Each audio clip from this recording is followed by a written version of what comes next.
Effort to bring a casino to Vigo County keeps rolling.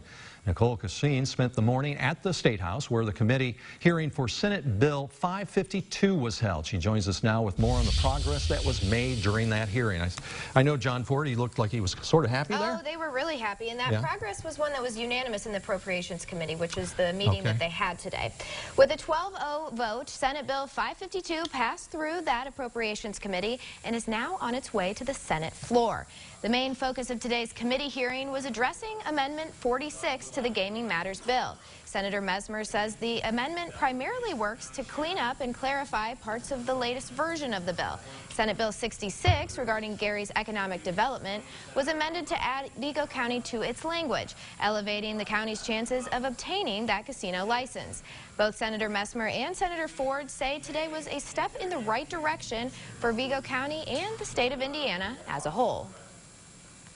It's a big win for Terre Haute. It's a big win for Gary. The other parts of the bill we'll continue to work on, but we got solid reinforcement. Getting the bill out 12-0 really shows that my colleagues are very supportive of Vigo County and Terre Haute, and I think it's because we've done our homework, right? We've worked on this. Again today we had over 45 people here supporting the issue, business folks from all different genres of industries, and I think it resonates with my colleagues. Of course, bringing a casino to Terre Haute continues to be a big topic of conversation, and many people are wondering about the impact of such a facility on the area. That's right. Some people are all in on the casino, while others are already calling it a bust. Photographer Bob Bruce and I decided to make our own investment in this conversation, traveling to a nearby community to see how the presence of a casino has affected the people there.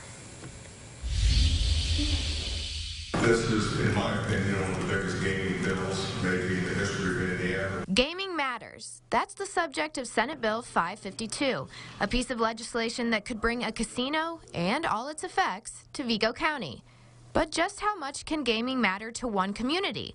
To find out, we visited one of the closest casinos to Vigo County in French Lick, where many locals feel the casino helped bring the town back to life. This was one of the poorest, most underemployed counties in the state before the renovation.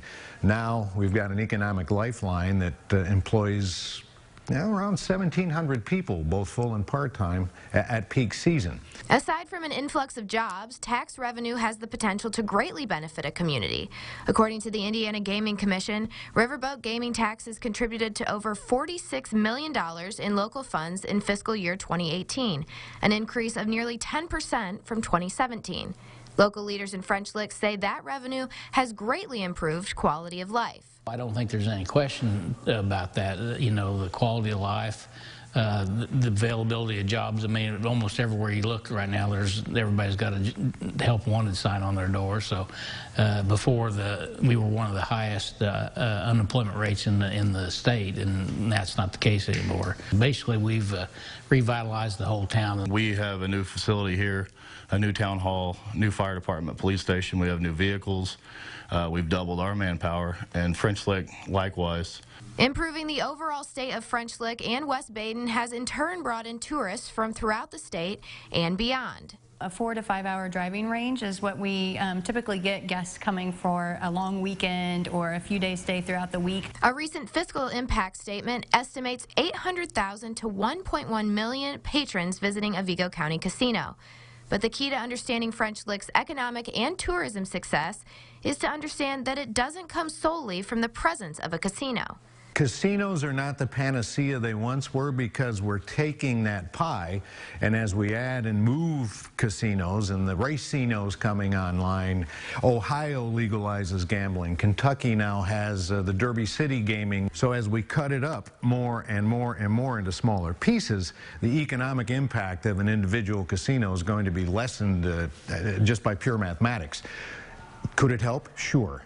Is it a cure-all? No guarantees. People will come to check out the casino because it's brand new, but I think you need other attractions to keep bringing them back. There are people in Vigo County who find a casino to be the opposite of an attraction.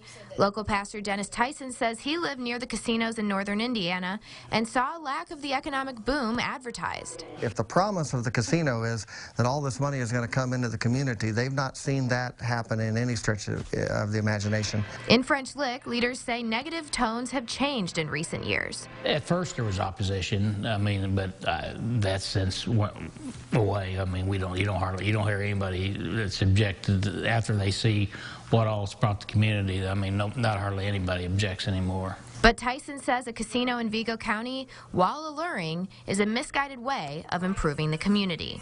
A casino, from a city standpoint, from a moral standpoint, is just poor stewardship of the resources that we have. Bill 552 heads to the Senate floor next week for a vote, and then if it passes there, it will head over to the House.